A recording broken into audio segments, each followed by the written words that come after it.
Marrakech. Je suis l'arbre dans le désert. Nous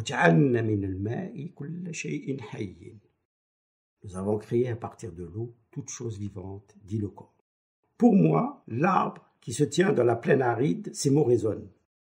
Sous cet ardent soleil qui colle la région du Haus au nord du Haut-Atlas, la médina de Marrakech s'est installée au Xe siècle et avec elle une luxuriante palmeraie de 16 000 hectares. La cité a transformé le désert en verger. Sous les traits de l'Agdal, c'est toute l'esthétique du jardin islamique qui s'exprime.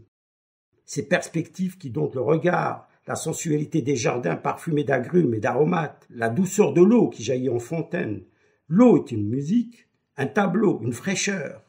L'eau est ma ressource vitale. Le jardin, Jnan en arabe, paradis, une mer nourricière pour la ville, un écosystème magique. Célébrité locale, je suis l'immense palmier dattier.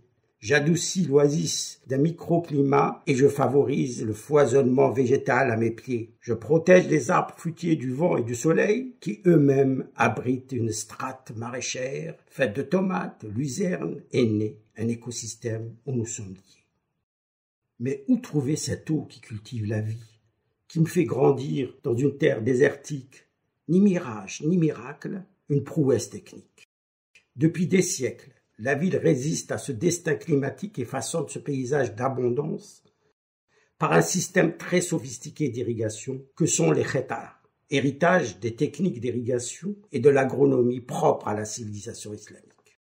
Ces réseaux souterrains, allant jusqu'à 50 mètres de profondeur, captent les eaux de la nappe phréatique et les font cheminer par gravitation dans les galeries protégées, jusqu'à la surface où l'eau irriguera presque 20 000 hectares de parcelles cultivées via les bassins, des canaux, les séguias et des centaines de puits.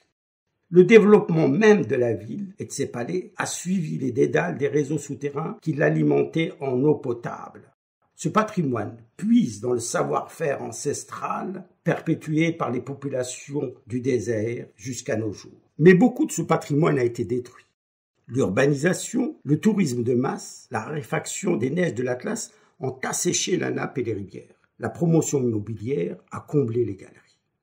Depuis 1 an, la ville de Marrakech a décidé de ne plus arroser les jardins. L'arbre que je suis s'en inquiète. Mais de ce stress hydrique, de vertueuses initiatives réconcilient le jardin et l'irrigation traditionnelle, plus économe en eau. La restauration de l'oliveraie historique de Rabet Shabab fut l'occasion impromptue de redécouvrir le réseau historique des khétas et la pratique d'un arrosage par immersion des pieds d'arbres, qui nous permettront de boire au goutte à goutte en un mois. Moi, arbre dans le désert, je revendique un art du jardin qui puise dans la mémoire vive d'une irrigation respectueuse des climats et des savoir-faire.